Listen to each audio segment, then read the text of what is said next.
Hello. तो आज हम पढ़ने जा रहे हैं class 11 chapter number 2 units and measurement.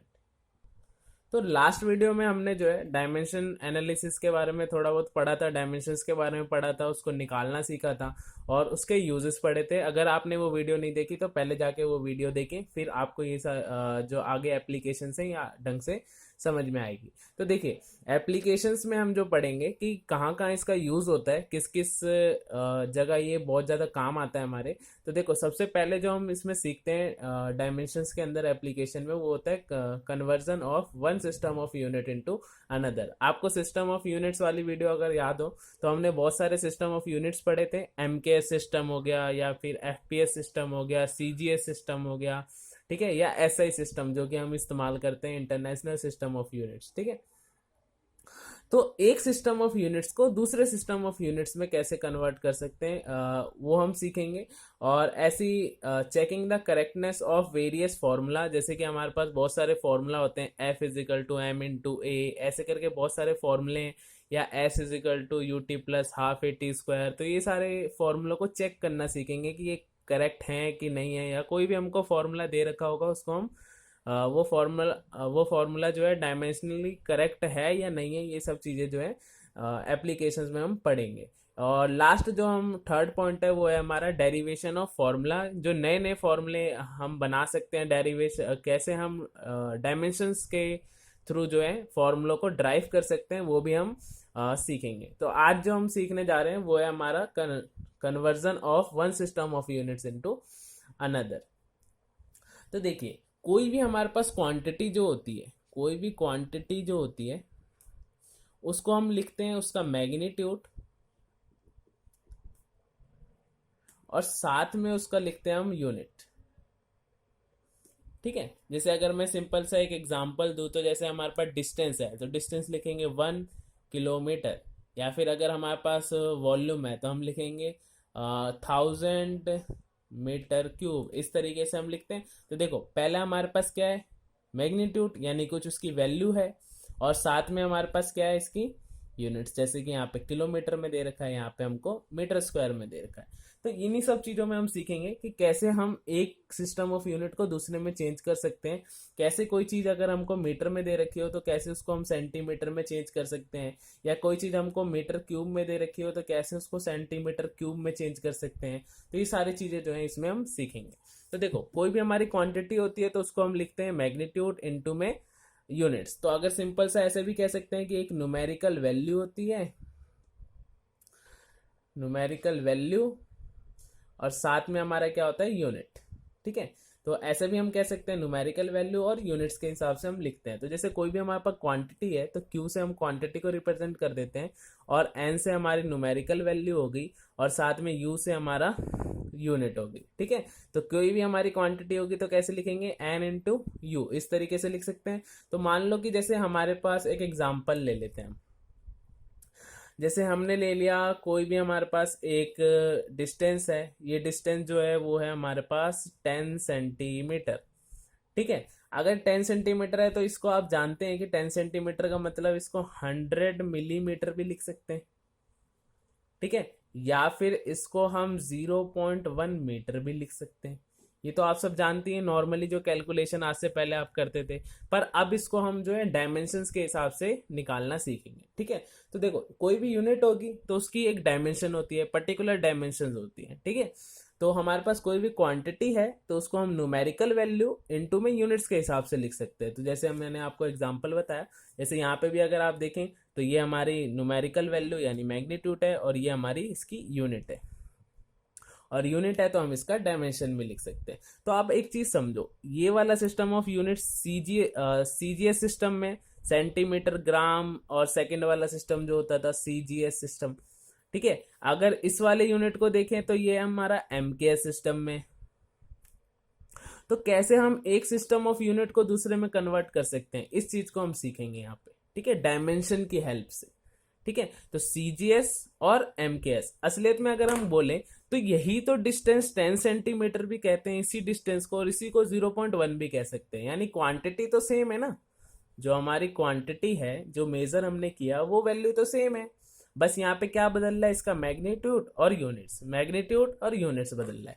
तो यानी कि क्वांटिटी को हम ऐसे भी लिख सकते हैं, अगर मैं इसके लिए लिख दूं तो ये ऐसे लिख सकता हूँ N1 इंटू U1, और अगर इसके लिए लिखूं तो इसको लिख सकते हैं Q is equal to N2 into U2।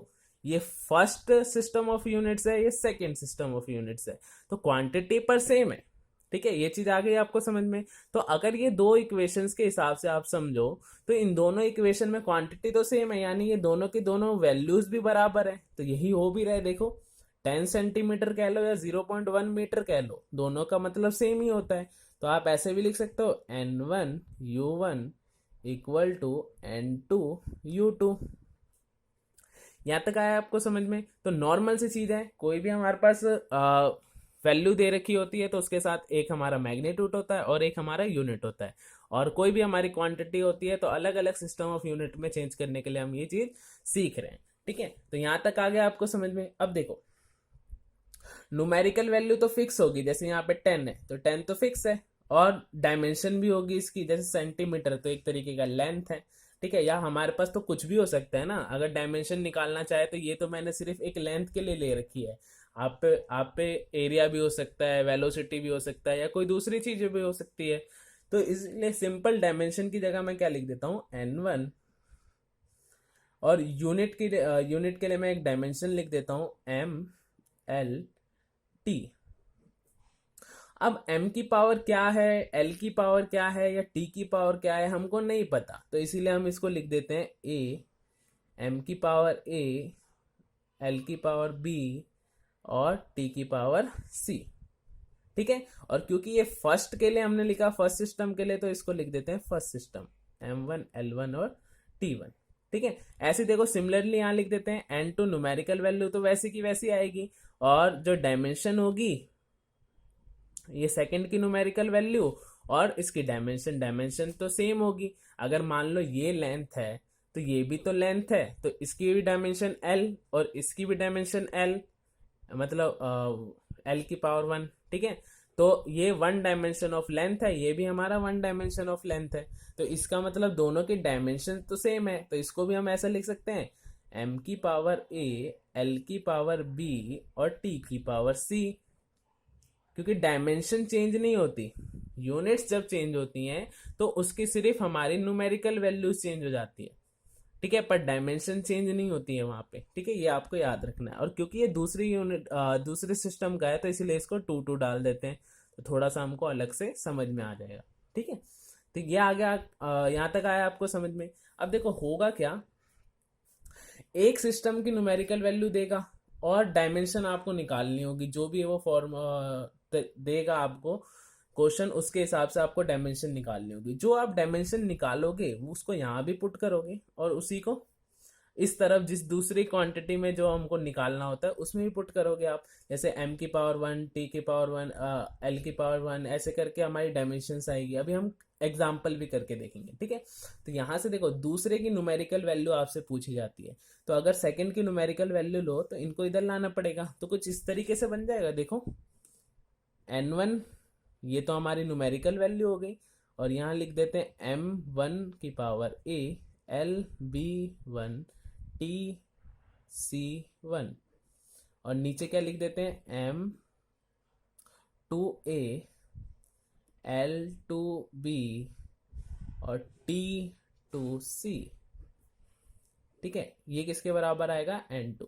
तो आप सिंपली ऐसे लिख सकते हो N2 बराबर है N1 टाइम्स, देखो M1 और M2 दोनों की पावर ए है, तो ऐसे लिख सकते हैं M1 अपॉन में M2 की होल की पावर कितनी लिख देते हैं, ए। अब नेक्स्ट देखिए L1 अपॉन L2 की पावर B, और लास्ट है हमारा T1 ऑन T2 की पावर C।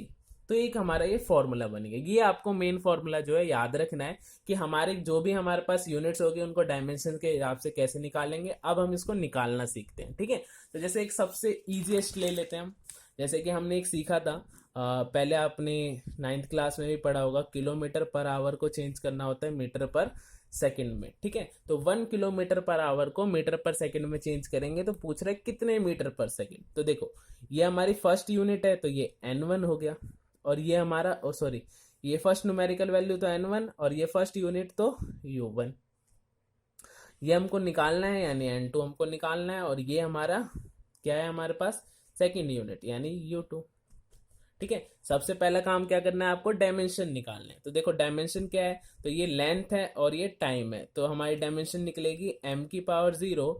l लेंथ है तो इसके लिए l लिख दिया, l की पावर कितनी है 1 है, और आवर्स यानी टाइम है तो टाइम की पावर कितनी होगी अपॉन में यानी -1।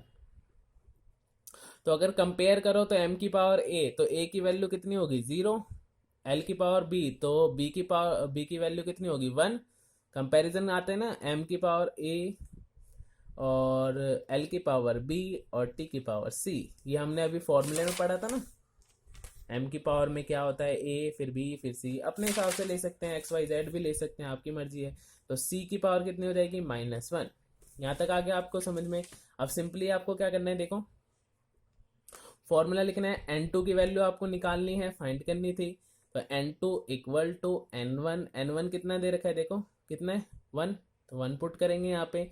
इसके बाद देखो m1 अपॉन m2, m1 देखो फर्स्ट का मास किस में दे रखा है, फर्स्ट का मास तो किसी में भी नहीं है, तो मास 0, फर्स्ट का मास m1। पहले मैं फॉर्मूला लिख देता हूँ आपके लिए, ठीक है, थोड़ा सा आसान लगेगा हमको।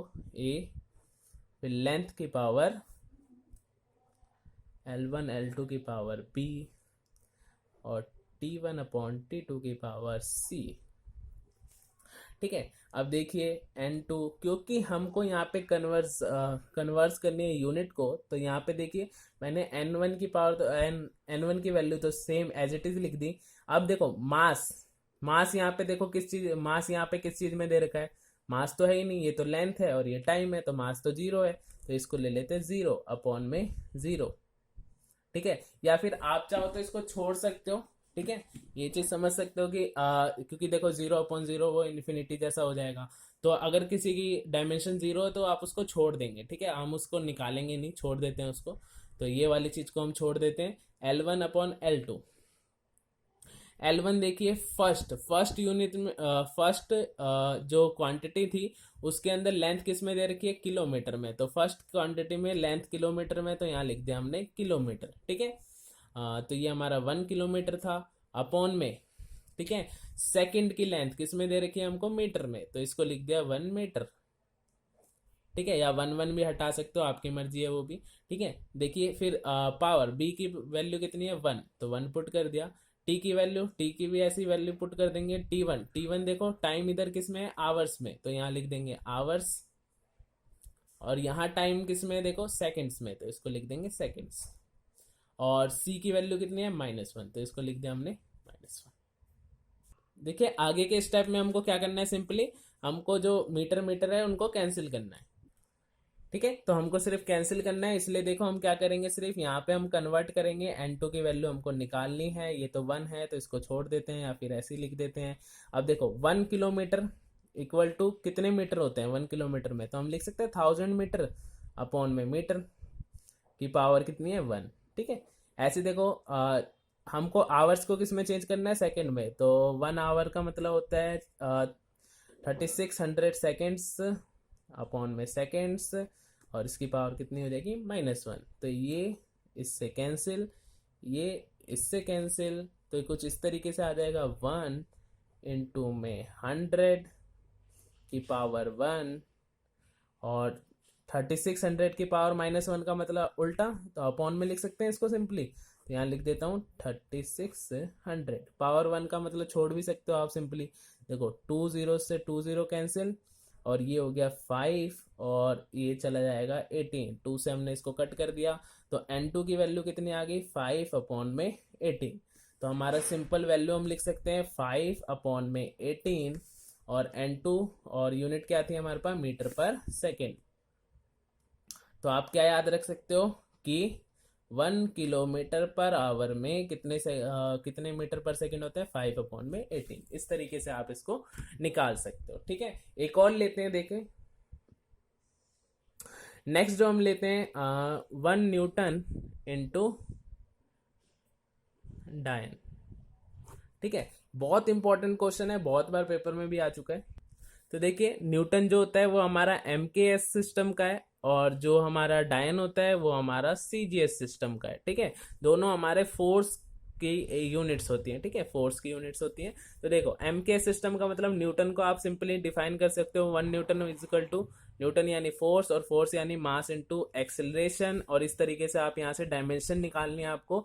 तो ये हो जाएगा हमारा मास की डायमेंशन हो जाएगी हमारे पास m⁻1, और एक्सीलेशन होता है वेलोसिटी अपॉन टाइम, तो ये हो जाएगा L T⁻²। ठीक है, तो ये मैं ऐसा समझ के चल रहा हूँ कि आपने लास्ट वीडियो देख रखी है और आपको डायमेंशन निकालनी आती है, आपने यहाँ से डायमेंशन फाइंड कर ली। ठीक है, तो हमने एक नॉर्मल डायमेंशन फाइंड कर ली, इसके लिए भी वही है, इसके लिए भी वही है। फिर हम फॉर्मूला लिख देंगे, हमको डायन चाहिए, कितने डायन होता है। तो देखो यहाँ पे ये हो गया N1, ये हो गया हमारे पास, क्योंकि इसकी यूनिट चाहिए तो U1 ये हो गया हमारे पास, और ये N2 हमको निकालना है, और N1 जो है हमारे पास सॉरी U2, N2 हमको निकालना है, और U2 हमारे पास डायन है। डायन यानी सीजीएस सिस्टम में अगर हम सिंपल कन्वर्ट करें तो 1 न्यूटन बराबर होता है 1